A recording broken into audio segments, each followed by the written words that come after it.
From builder grade to fabulous, plus my secret to fixing mistakes. Y'all, these are no skill required DIY ideas that are timeless and elegant. You don't want to miss today's makeover and video. In my last video, I made over this tiny powder room bathroom using all peel and stick products from Amazon. Using a bit of the leftover peel and stick, I decided to tackle today this bathroom. Now, this bathroom was fine, but I only wanted to spend $100 out of pocket to completely redo it and take you along with the process, sharing with you tricks that no matter what you do in your space, you can get high-end results with a Dollar Tree budget. With just $100 to make changes for the entire bathroom. Now, this space is much bigger than the powder room, and I've used it in the past for lots of DIY hacks that I show on my channel. It's kind of a canvas to show you simple ideas. So starting with such a small budget, I knew I was going to have to get rid of things and sell them so we could have something to work with. The first thing I wanted to get rid of was this mirror. It's a beautiful mirror, but in this space, I was going to go timeless and traditional. It was a risk, but I listed it on Facebook Marketplace and I ended up selling it for $50. Then I had this table right outside the bathroom. The kids no longer use it. This we sold for 80 bucks. And finally, this light fixture that we removed sold for $20. That gave me an extra $150 of budget to work with, and believe me, boy, girl, I was gonna need it. I started to take down this tile that I put up for a video to show you, and as I removed it, it started to go well until it didn't. And, oh gosh, I mean, okay. Oh my gosh, no. So messed up. Dollar Tree peel and stick and other peel and sticks I've used in videos always come off the wall, but this brand in particular did not. I will link it down below to warn you in case you need to know this. I love when I get to show you, yeah, I get super mad at DIY projects sometimes too. And here's the thing, if I make a mistake, I get to show you what I do to fix it. So I took some Goo Gone, and this is when I get the extra adhesive off the wall, which worked pretty well, but there was lots of damage to the wall behind it because the drywall was pulled back. Here's the secret. If you've ever been stuck with a peel and stick nightmare, get yourself some Zinsser guards. You can find this at any hardware store. We had ours on hand, but this is how you fix any part of the drywall that's peeled back. It's a clear sealer that soaks into soft, torn drywall and basically glues everything down. It hardens the surface so you can patch, sand, and paint without bubbles or peeling later.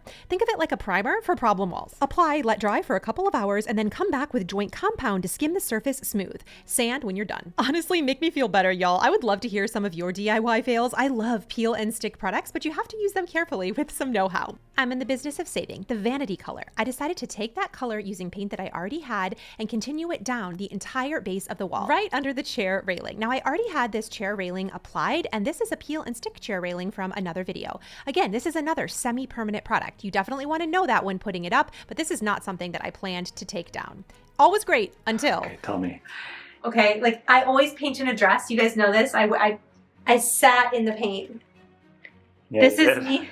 This is me learning every lesson and sharing all of it with you. I mean, girl needs some paint and clothes, but then I wouldn't be living on the edge, would I? The secret? Dawn dish soap. Clean right away. Anything you get paint on with Dawn dish soap and warm water, it will come right out. Here you can see the skirt after. I don't want any of you thinking that these projects go off without a snafu, because you know what? They do, okay? And I broke my nail too. Can see? Okay, so far we're still $0 into this project, and now's the fun part, figuring out what to put on the wall and spend my first bit of money. Since the base color has a cooler undertone, whatever I add needs to warm it up and bring in some character. I decided to test a couple of colors.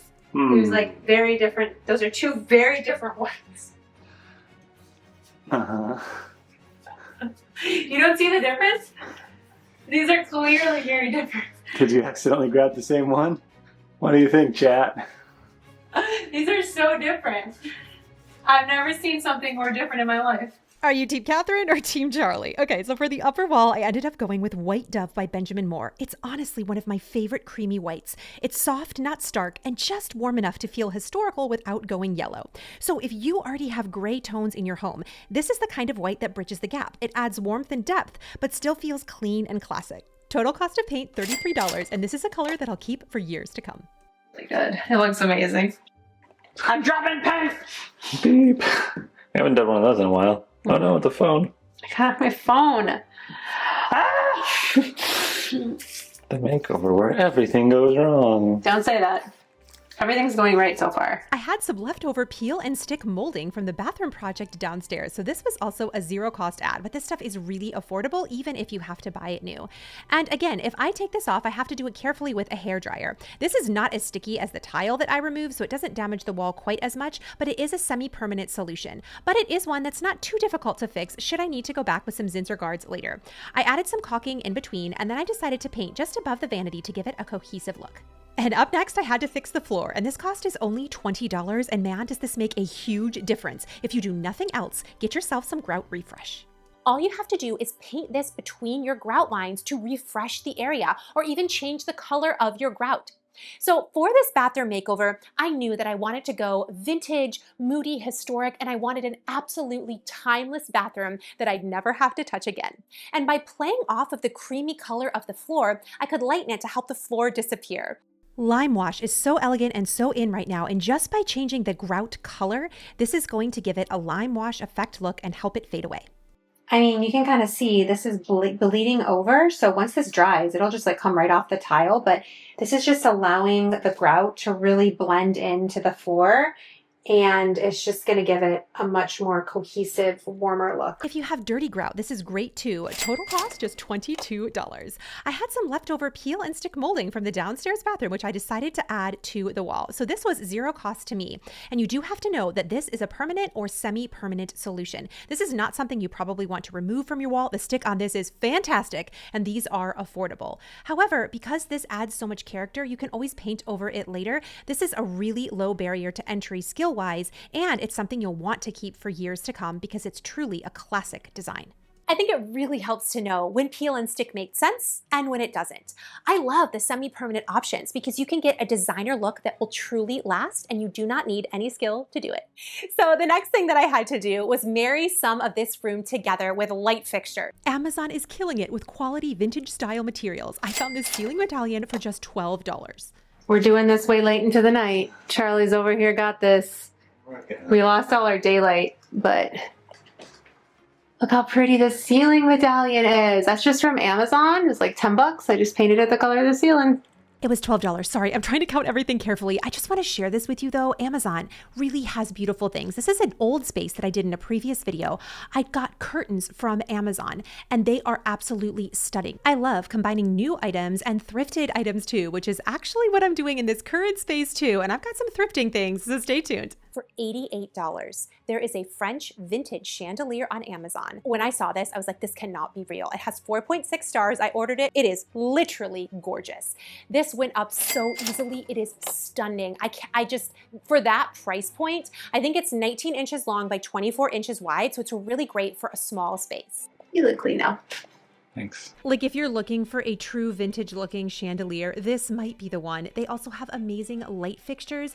This one was $90, which is a really great price for crystal. I was running out of money, but Goodwill really said yes on this one, okay? I walked in the other day, just like apropos of nothing. I just wanted to see what they had, and I found this incredible mirror just chilling there for $7. I took it home. It needed a good cleaning, but like I actually squealed in store when I found this. The actual tag said $14.99, but my total was only $7. So something must have happened and I didn't notice until I got home. But honestly, I'm just so grateful, and I'll be donating some good stuff to Goodwill to put out good into the world for somebody else who's looking for something fun. I just loved how this space was coming together. I was not going to spend any more money, so I decided to shop my house for everything else I added. I wanted to have a really vintage, beautiful look on the vanity itself, so I added this really cool vase and flowers, and I shopped this art. You may remember this from a different spot of my home that brought in the creams as well as the moody blues. And the rug that I added to the floor, do you know where I got that? From Aldi, like the Isle of Shame at Aldi. I'm absolutely obsessed with it. Definitely check out Aldi for your rugs. I pulled this from another spot of our home, and what I love even more is it looks way better in this bathroom. Out of pocket for all the supplies were $253. Selling the mirror, light fixture, and table right outside the door, I spent just $103 out of pocket on this space. This went from a space that definitely needed some serious help to one that feels timeless, elegant. I love the thrifted finds, using things that I already have. This is a reminder to you. You might have things under your nose that you could use to make your space awesome. Which of these products have you heard of? Which of these were new to you? I would love to know, my beautiful friend. If nobody has told you today, you've got this. You have and you are more than enough. I'll see you in the next video. Come here.